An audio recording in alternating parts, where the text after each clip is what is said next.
Hello everyone, and today we will have a super interesting interview with Ivan Turasov. Ivan is a leading senior solution engineer from EdgeImpuls. EdgeImpuls is one of the leading companies that provides development for edge devices, computer vision, classical ML, signal processing, and so on. And recently it was acquired by Qualcomm. So we will talk a lot about different edge devices, not only Qualcomm, and I hope it will be a super interesting discussion. Hi, Ivan.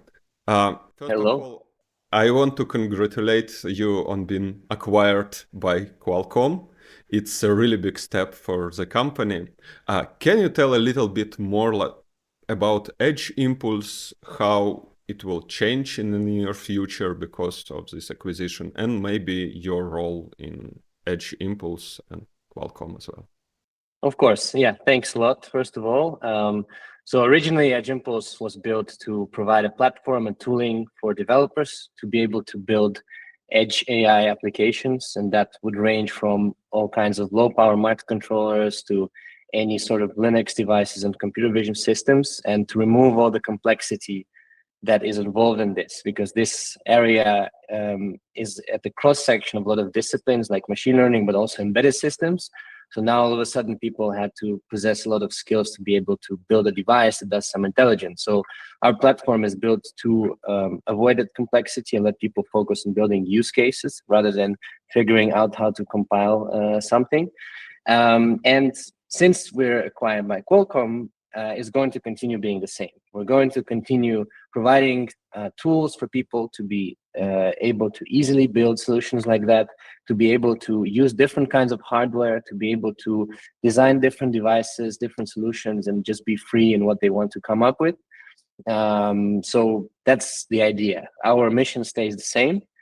We just have a lot more rocket fuel to go and achieve that. And when it comes to me, so my role is a solutions engineer, and what I do is I work with the customers that use EdgeImpuls, and they are building some production use cases on devices or production lines or whatnot. So I'm helping them to do it in the most effective way, to make the right choices, from data collection strategies, from selecting a model architecture to actually selecting hardware and implementing embedded runtimes for AI on their hardware. So it's kind of like a jack of all trades. It's really exciting and nice, and I'm super happy that now we can do all this and continue building these cool things just with more resources. Yeah, it's super nice. What do you think about recent progress of of course we will more speak about NPUs and some different accelerators for AI, for computer vision, for LLMs. So what do you think about current progress in this domain? How fast hardware is progressing here? Was the progress maybe stopped or rapidly accelerating? What is your feeling about this, and maybe especially about Qualcomm? Because in my opinion, Qualcomm, one of the companies that has one of the biggest progress through the last 3 years. Because 3 years ago, I experimented a little bit and there was a lot of limitation, but nowadays it seems like everything is much better. Yeah, definitely. I think, first of all, this is a trend that is common across a lot of other vendors, a lot of different hardware. But first, I think the main difference that's coming is that hardware is way more in the forefront right now. So people know more about the hardware. People know, people read the chip wars book. People know what is a CPU, what is an NPU, what is a GPU. And this has come, of course, because AI has become prominent in the last 5 years. And now people are more interested in understanding how does it actually work on the hardware. So that's why attention is more, people start to understand that, hey, actually I can use these technologies, not just in huge server racks, but in more edge devices. That means that there is more demand. That means that more people want to build these use cases. And the companies that are providing this hardware are responding to this demand by coming up with a lot of new hardware. So indeed, there is more stuff happening. We see the accelerators for Linux-based systems becoming more capable. They're becoming less limited, as you have noticed as well. We are seeing a lot of accelerators appearing for lower level systems. So MCU-based low-power accelerators now are a norm. And I think what's important is the software is becoming better, because we know notoriously companies that do hardware, whether they do it good or not, the software is always like a questionable moment. But I think now with the things where we have more standardized frameworks, companies are learning to build tools that are more open, maybe even open source sometimes, but with more understandable, APIs and things like that. Also because there's more demand, right? More people are working with it, more people are having troubles, and it's just a headache for everyone. So I think this is really streamlining. It's very great to see. One of the things I also see, like, as you know, there is, for example, has been for a long time a standard called Onnx, which is the representation for machine learning models, a format to represent the graph. So now we have a similar thing called OAX coming, for example, which is Open AI Accelerator Standard, right? Again, normalization of things. As soon as you see standards coming into play, you understand that this is really something that's adopted by the industry, and there's demand for knowing how to use it correctly and in the most optimal way. So that's really exciting. That's all maturing, and yeah, that's just great to see. Yeah, in my opinion, like this, it was the last year when almost all hardware started supported like Onnx-Runtime, TFlite runtime, and other bindings on top of such NPUs. Maybe it's one of the biggest progress in my opinion, because it's super easy to run with the same script on different hardware. But what is your feeling maybe about such software? Like, what is the best way among maybe what is like? Definitely EdgeImpuls is one of solution how to run your code, your model on any hardware. But what do you think about different like vendor solution? Who has maybe the best solution? What is the best solution? What is the best approach to solution? Because definitely as backbone you use all the stuff in EdgeImpuls. So maybe if you can tell a little bit more about like your feeling, what is the best approaches to use?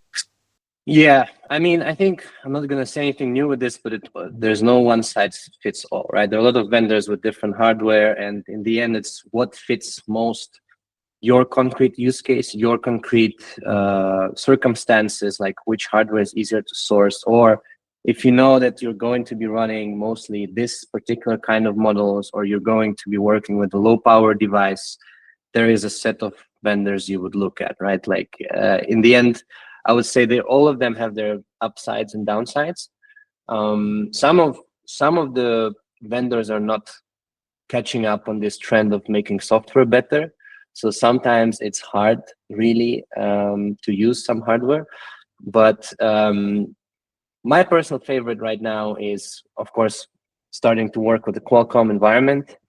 So there are a lot of tools, as you noted. Again, the support is much better. The hardware that's appearing is much better and more towards edge AI. So, for example, I even have here on the table, I have two platforms. So this is one Qualcomm RB3 Gen 2. It's a robotics-based platform. It has like a 12 TOPS NPU, and there is another one. It's IQ9. It's a dev kit. It has 100 TOPS NPU. So what I like is that when vendors have this sort of hardware array that you can choose from, but you know how to use it regardless of which particular chip you use. So like this kind of tooling that is provided by Qualcomm, or on the other hand, my personal favorite of the year is this dev kit from ST right now.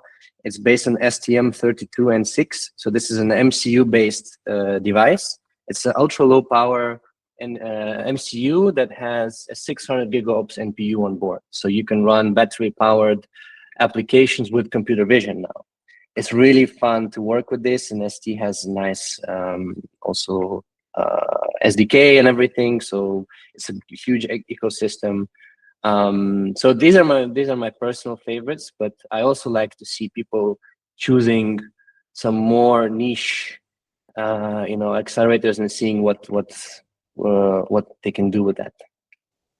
Yeah, maybe with this RISC-V development, there will be a much more like custom solution from some vendors. I already saw maybe 5 of them in recent half of a year, and they were completely different without utilization on some big platforms. And this Yeah, progress, yeah, it's super interesting. exactly. And I think also there's going back to the first question, like hardware and making hardware is also the easiest now than it has ever been in the history. So like now more and more small companies can start designing bespoke ASICs, like not even RISC-V, but just their own silicon. And now we start seeing smaller companies, but they provide some in-memory computing solutions or like spiking neural network accelerators and all kinds of different, very interesting things that are actually come from startups. So because it's so accessible to design it and source the production, for example, somewhere, it's also really great to see that a lot of things are popping up here and there. Yeah, I also expect that someone will just print a Llama or Qwen model directly on silicon. Exactly. Yeah. Yeah, it's pretty big progress, definitely. And maybe if you can tell a little bit more about support of different operation, because it's super big gap between different vendors about someone support attention, someone support I don't know, some complex convolutions, someone doesn't support even transformers. So what is your feeling about what maybe is the best vendors, what is the trend here, what will be maybe most when we can run all these LLMs on any hardware, and do we need this? Yeah, no, that's indeed, I think the last question kind of is the right question to sum this up. So there is of course now hardware that supports LLMs or attention models. Like again, the Qualcomm IQ9 that we were showing, we were running 2 VLMs on it, on device and things like that. And what we're seeing is that this comes mostly not from the way, oh, I can build any model and myself and deploy just like any architecture, but this is a particular small set of foundational architectures, known ones, right? Llama or AMG or something like that. They are known. So what happens is that if the vendor sees a demand, like, okay, my customers want to run these models, they're going to adapt it. And that happens pretty fast. It happens with of course, Qualcomm. That happens with other vendors. That happens with Chinese hardware vendors as well. I'm seeing that a lot.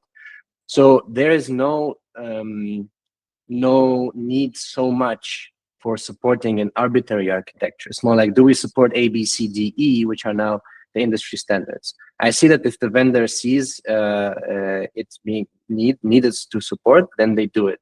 Another thing is, like, if we're asking, okay, when any company that does an accelerator will support this set of operations, well, the attention head or the multi-head attention is basically based on a very simple basic operators, the batch matrix multiplications, right? And then they are combined in some configuration in each model architecture. What is the choice that the hardware vendor has? They say, look, we can implement this batch matrix multiplication super efficiently, and then we can implement this abstraction on top super efficiently, this multi-head attention. But the further you go to abstraction, the more you limit yourself to which models you can support. Because in the end, as you said before, actually, now they will end up implementing the Qwen operator in the hardware. Like, if it just supports that, then it's not really that helpful. I think the most prominent ones will be supported by vendors that see demand, and they are already. There will be a way where we combine maybe some sort of sub operations in a smart way. For example, running part of the model on the accelerator, offloading the other part to the CPU and things like that. But these accelerators have been in the market for a really long time. And I think if there was a clear need an ROI on these things, it would be already done. But I think only now we're coming up with real use cases with LLMs on the edge. And now we're seeing that higher end platforms support it, and lower end will catch up if there will be, the demand and the actual use cases. Okay, one of my personal question here, do you know any NPU platform that can support like stereo depth estimation? Some good networks, because like a lot of vendors support some old networks, like maybe 6-year-old, 7 years old, but they provide pretty bad results. But when we look at some newer model, they utilize some more complex mathematics on top of the graph when they just correlate to images and so on.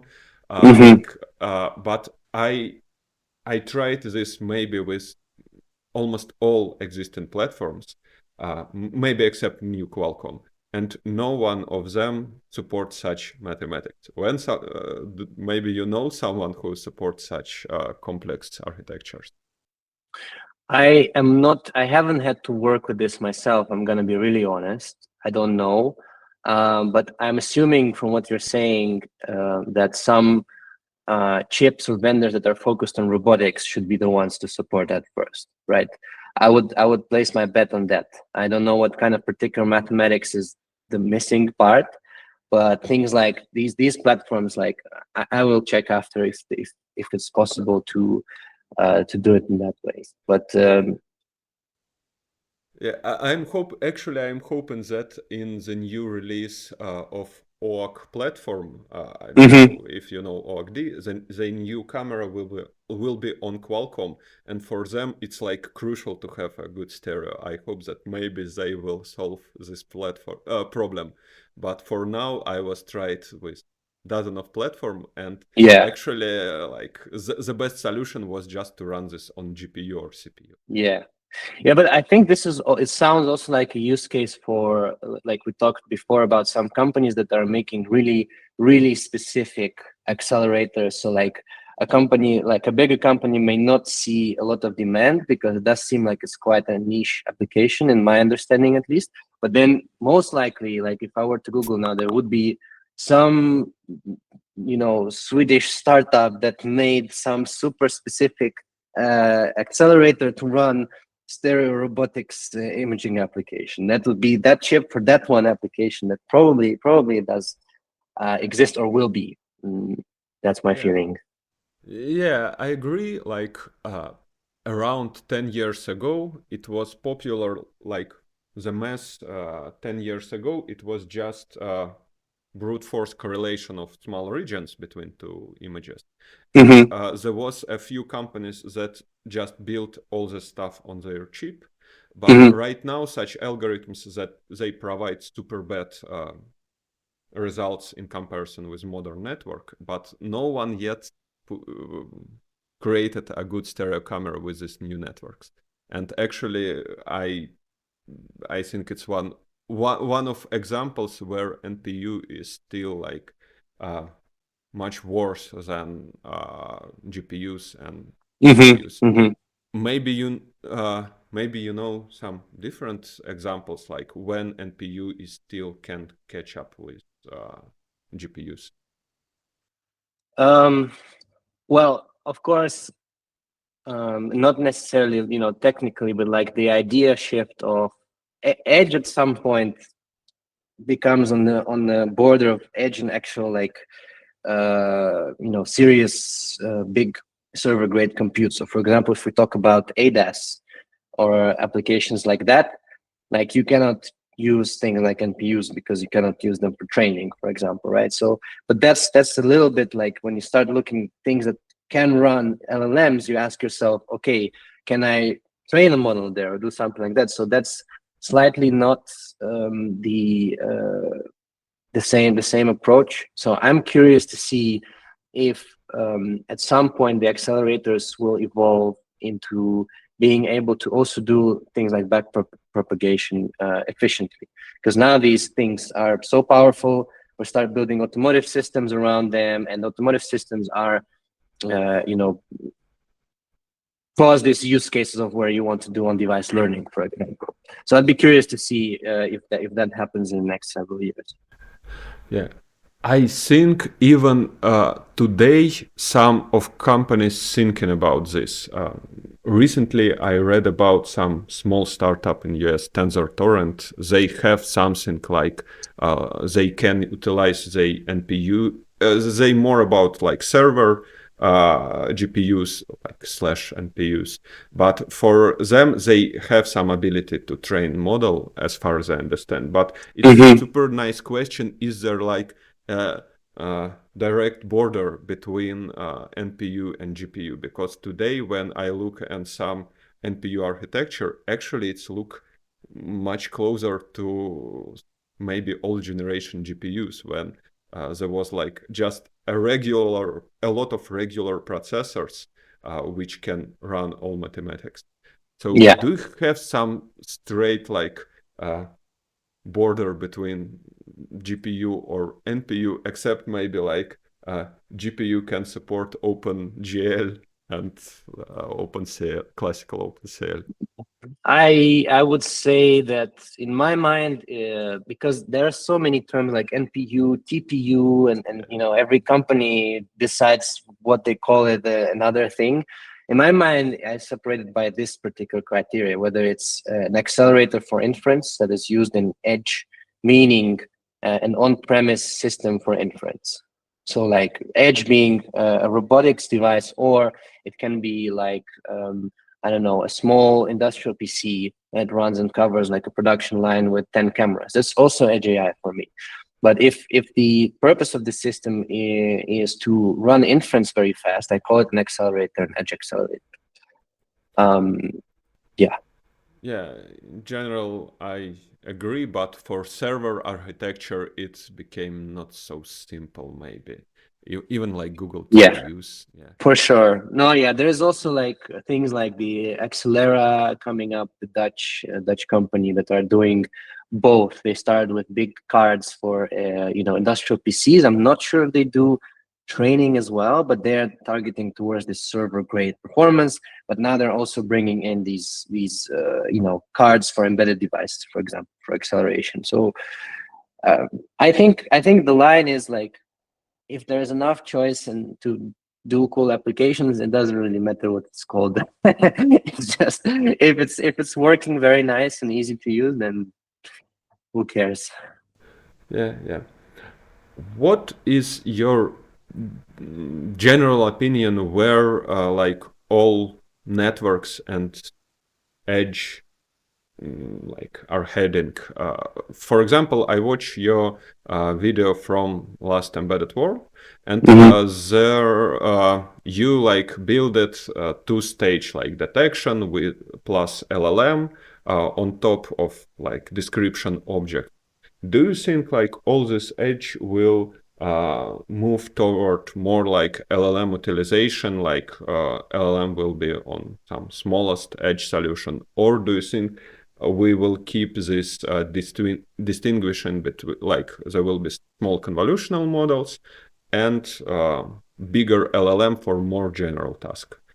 Because right now balance is definitely moving. Maybe like it's more and more solution with LLM on the edge.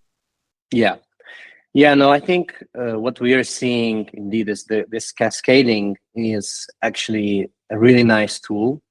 So I think this balance is moving because also we now say, oh, we can run LLMs on the edge, so let's do it just because. Sometimes we do it for a reason. Sometimes like, let's just put it there and see that, oh, it actually does run on the device.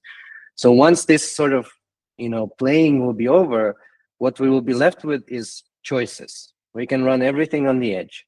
We can run a multi-stage cascade on device. We can run a cascade with edge plus cloud. These are the options that we will be able or are able already to choose from when we are building the solutions, because at some point I will have access to hardware that can only run an edge convolutional network and then send a result up to the cloud. In some cases, I will have an edge device where I can run LLM, but I can only run it for a period of time because of energy or something like that. It all depends on the use case. The only important thing is that now we can do it, and the approach of separating concerns and making the job easier for the second stage model or the first stage model is a really powerful tool, because even the most like LLMs at the edge and the LLMs to how we are used to them with ChatGPT and stuff like that is actually quite a different idea. We're used to this notion of all-knowing foundational model that can ingest any modality and can compose you a poem or something like that. But when you're actually building solutions with these technologies, you're not interested in that. You're interested to solve a particular problem. You don't need to have a model that knows everything in the world. Most likely, you will find yourself taking some capable but not huge model and fine-tuning it to do something that is helpful to your particular case, to your production side or something like that. So I think to answer your question, yeah, the cascading is definitely a prominent tool that we can use. It's way more understood now. I'm seeing that we will learn perhaps what are the options of making these cascades, right? Like one option, okay, we detect an object with the YOLO, and then we pass only the cutout object to the LLM. What are the other ways we can separate this complexity? So that's thing number one. But also, I think we are like a slight oversight in our conversation now is we're only considering computer vision for edge AI. But in fact, time series data is also a really big component of that. It's just different kinds of hardware are talked about. We're not talking about cameras anymore. We're talking about microphones. We're talking about accelerometers. We're talking about use cases like wearable technologies, smartwatches, smart headsets, and things like that. So what I'm seeing also as a development, and you actually see now several companies are coming out to solve a problem. How do we build a foundational model that can work with time series data? Meaning, how can we build models that understand physics? Pretty much, if we go to that, if we decompose this question. So that is something that's coming up right now. We've been doing this since the very beginning. In fact, we started with sensors like accelerometer, temperature sensors. Like we have customers with smart rings, smart watches that want to know based on your movement what is the activity you're doing. But now further, can we take even more intelligence on a larger scale out of time series events and have a foundational model that will ingest environmental data and give us insight based on that running on the edge? That's an interesting thing that's developing right now. Yeah, I agree. Like even some speech to text, it's super big domain where nowadays it's possible just to run Whisper on some super small device and have like continuous recognition of text. And I think it will be a big thing in the next year for smart houses, because definitely you want to communicate with your home, and audio is the best way to communicate here. Definitely. Yeah, and maybe it's more about visual, but I think like robotics, it's also one of the place where there will be a lot of utilization of all these VLMs, like big VLM, super big VLMs, and the logic, because a lot of modern models in robotics, it's actually big VLMs, like fine-tuned for some direct action with this, like they called visual action models, where they receive like video and output like direct commands to your robot and what it can perform. And of course, like some general commands like audio commands and so on. So in my opinion, it's like will be a super big movement in the next few years with smart houses and robotics.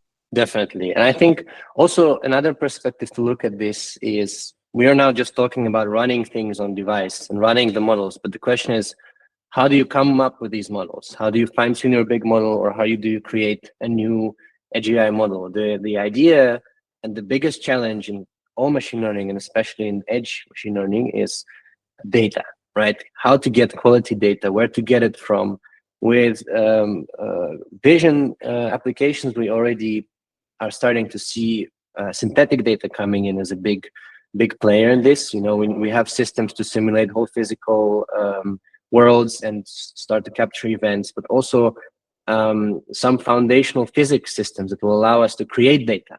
Like we can create, if we have a good data set created by this foundational model or a language model or something like that, we can actually sort of create a simpler model.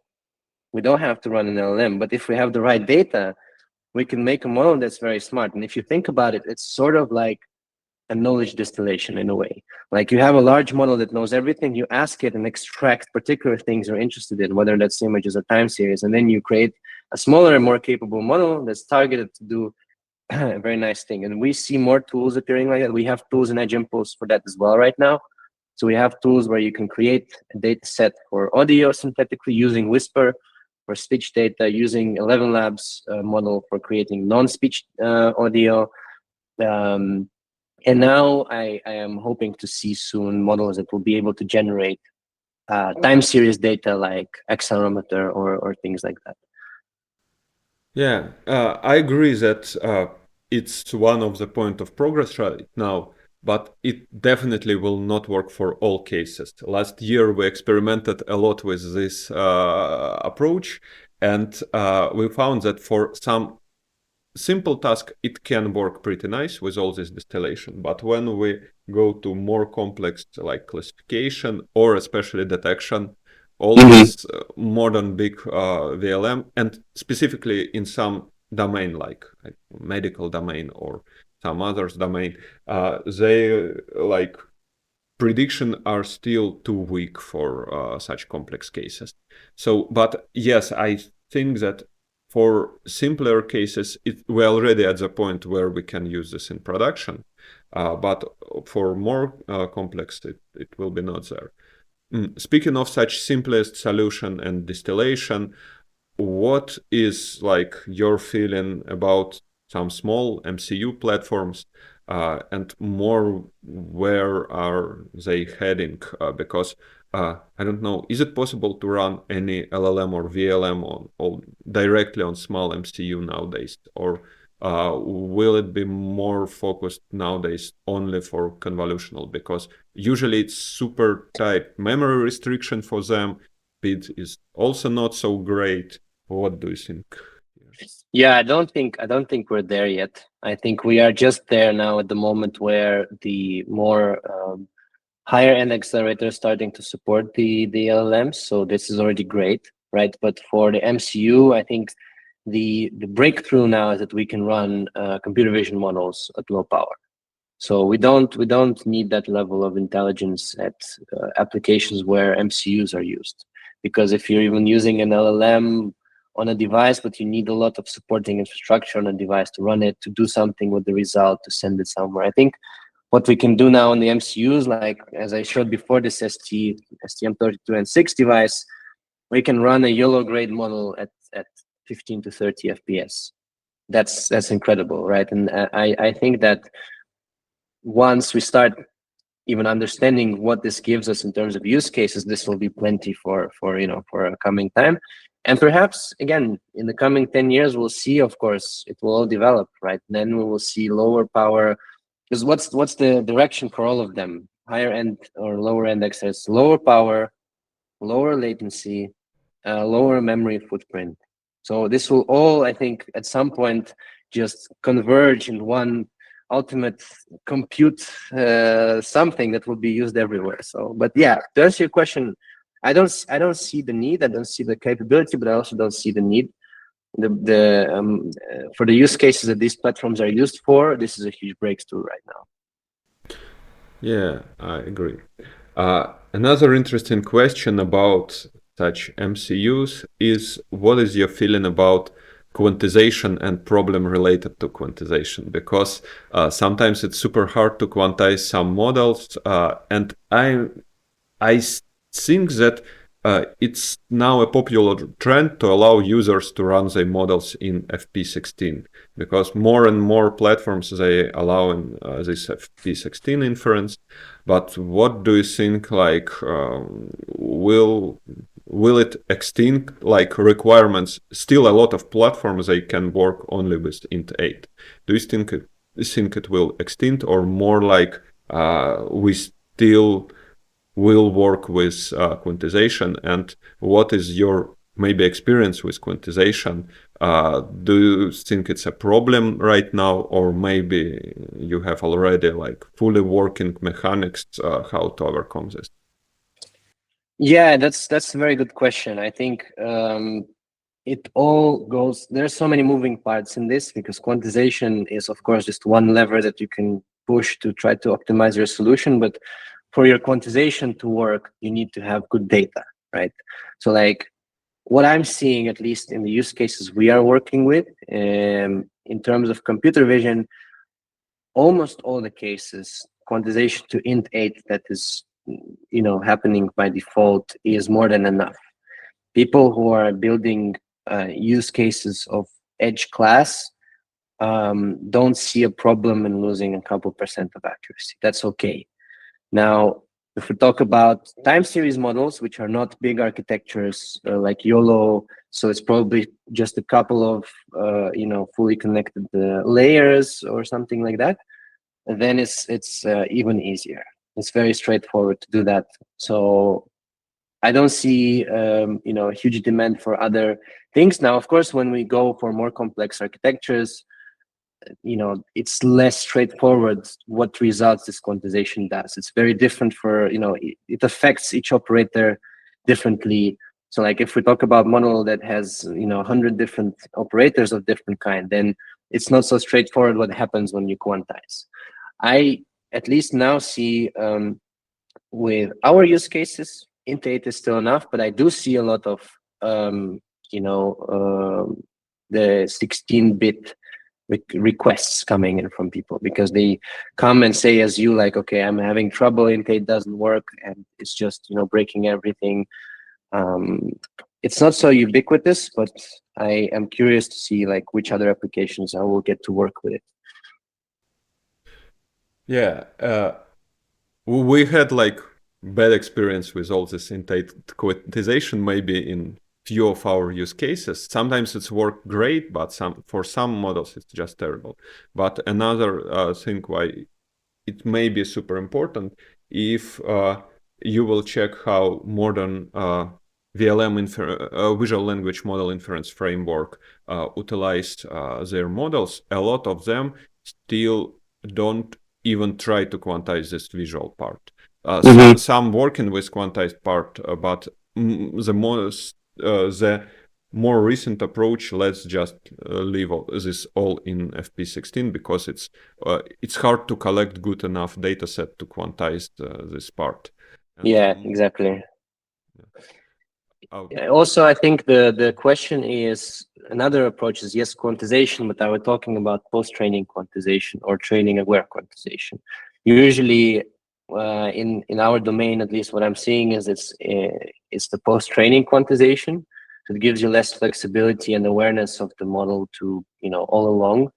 But I think that quantization-aware training is another thing worth exploring. It's just way harder and not always justified, the complexity of using this process, because if you're just building a simple solution for a very particular use case to classify beer cans versus coffee cups, you're not interested in these margins that you're going to get from these optimizations. But as soon as you're talking about serious use cases with terabytes of data, then all these techniques become applicable and worth exploring. Yeah, I agree. And right now we utilize quantization-aware training in one of our projects. And just maybe 2 years ago, we also tried to do this, but it was much more complex. Maybe it's because like nowadays you have all this support from big language models in your programming when you can like go through all infinite documentation for all stuff and find how specifically in your case it can work. So at least nowadays it's much faster to build such solution with quantization over training. So yeah, I totally agree. Maybe like if you can tell a few words about your feeling, what we need to looking for the next 1 year about or 5 year about all this platform. What is most interesting platforms right now? What is like most trends? It also will be interesting.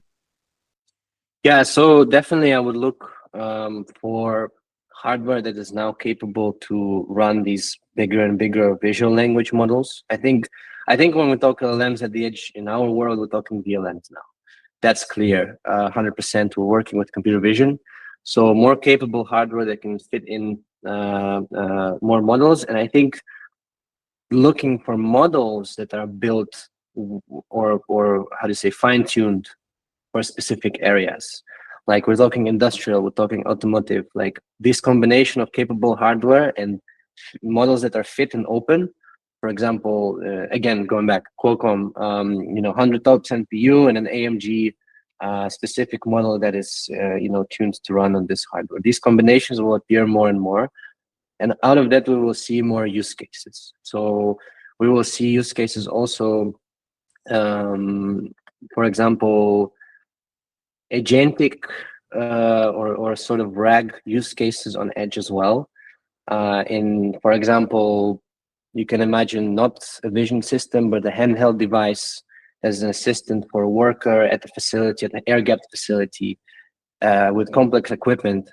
And they are able to scan the surroundings and ask what's happening, what are the parts that I'm seeing, and how do I fix this part? Now, before we saw this in the previous, this is always, we want to minimize the human error. Every technology that comes, we try to apply to that. When VR came, we came up with these visual interfaces of parts floating and it shows you what to put where. Now we have the VLMs and RAGs that can tell you, okay, this is this part and you need to replace it, read the manual here, tell you in different languages and things like that. So also, that's what I'm saying. But in terms of hardware, I would look out for, of course, sort of mainstream edge industrial, automotive, but also always interesting to see, as I said before, these bespoke, different specific spiking neural network or any kind of very dedicated chip. RISC-V compute modules based on that. I think there's going to be more and more, as you said. Question is like, what finds its market, right? We can all make an accelerator, but like, why is this one better than that one? I think we need to see what adopts better, what sticks better, who has the best tools and software, who has the best documentation, who has the best support, and who has the best ecosystem of what you build around these chips, actually.